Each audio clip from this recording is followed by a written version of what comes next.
Psalm 36. I have a message from God in my heart concerning the sinfulness of the wicked. There is no fear of God before their eyes. In their own eyes they flatter themselves too much to detect or hate their sin. The words of their mouths are wicked and deceitful. They fail to act wisely or do good. Even on their beds they plot evil. They commit themselves to a sinful course and do not reject what is wrong. Your love, Lord, reaches to the heavens, your faithfulness to the skies. Your righteousness is like the highest mountains, your justice like the great deep. You, Lord, preserve both people and animals. How priceless is your unfailing love, O God!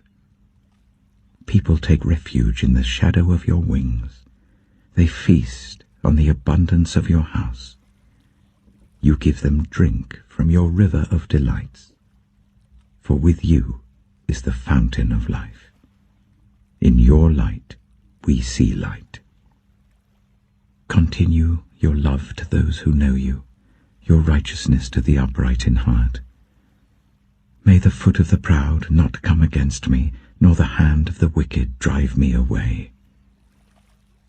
See how the evildoers lie fallen, thrown down, not able to rise.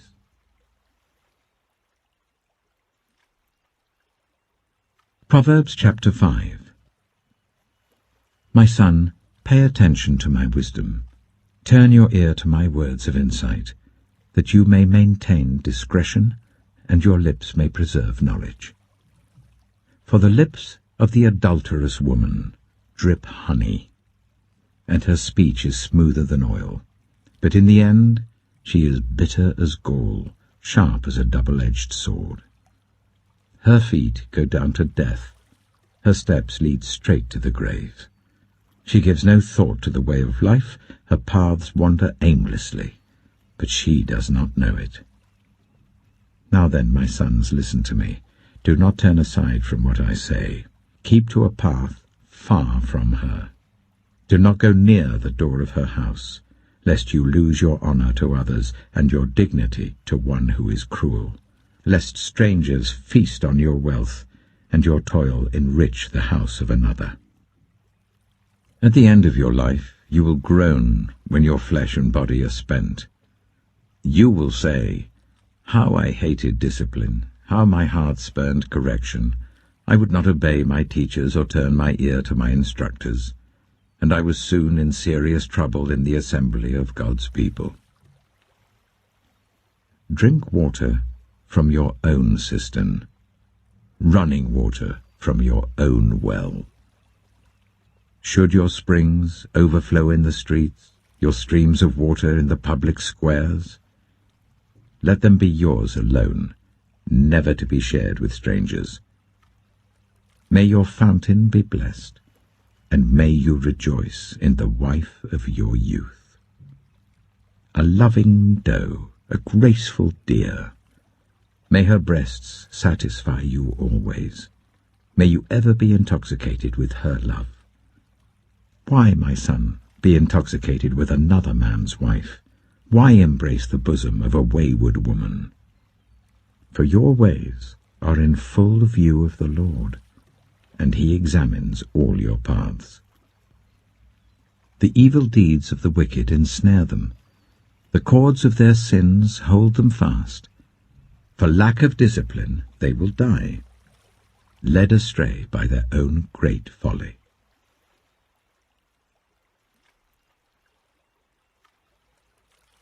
Mark chapter 8.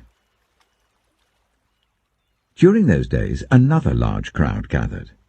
Since they had nothing to eat, Jesus called his disciples to him and said, I have compassion for these people. They have already been with me 3 days and have nothing to eat. If I send them home hungry, they will collapse on the way, because some of them have come a long distance.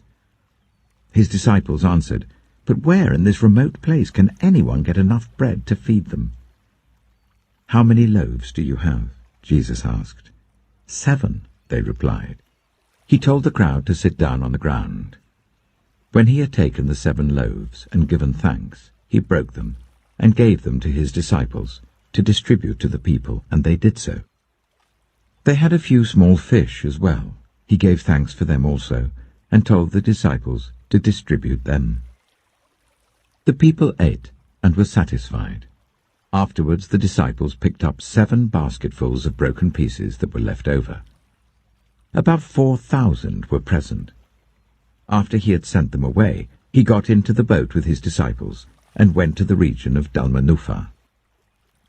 The Pharisees came and began to question Jesus. To test him, they asked him for a sign from heaven. He sighed deeply and said, "Why does this generation ask for a sign? Truly I tell you, no sign will be given to it." Then he left them, got back into the boat, and crossed to the other side. The disciples had forgotten to bring bread, except for 1 loaf they had with them in the boat. "Be careful," Jesus warned them. "Watch out for the yeast of the Pharisees and that of Herod." They discussed this with one another and said, "It is because we have no bread." Aware of their discussion, Jesus asked them, "Why are you talking about having no bread? Do you still not see or understand? Are your hearts hardened? Do you have eyes but fail to see, and ears but fail to hear? And don't you remember, when I broke the 5 loaves for the 5,000, how many basketfuls of pieces did you pick up?" 12, they replied. "And when I broke the 7 loaves for the 4,000, how many basketfuls of pieces did you pick up?" They answered, 7.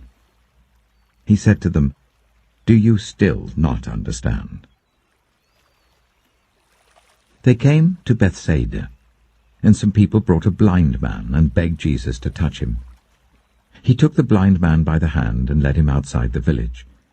When he had spat on the man's eyes and put his hands on him, Jesus asked, "Do you see anything?" He looked up and said, "I see people. They look like trees walking around." Once more Jesus put his hands on the man's eyes.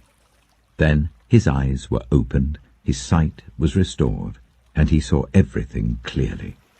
Jesus sent him home, saying, "Don't even go into the village." Jesus and his disciples went on to the villages around Caesarea Philippi. On the way he asked them, "Who do people say I am?" They replied, "Some say John the Baptist, others say Elijah, and still others one of the prophets." "But what about you?" he asked. "Who do you say I am?" Peter answered, "You are the Messiah." Jesus warned them not to tell anyone about him. He then began to teach them that the Son of Man must suffer many things and be rejected by the elders, the chief priests, and the teachers of the law, and that he must be killed, and after 3 days rise again. He spoke plainly about this, and Peter took him aside and began to rebuke him. But when Jesus turned and looked at his disciples, he rebuked Peter. "Get behind me, Satan," he said. "You do not have in mind the concerns of God, but merely human concerns."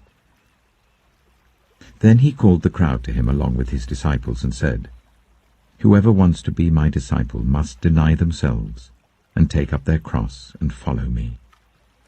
For whoever wants to save their life will lose it, but whoever loses their life for me and for the gospel will save it.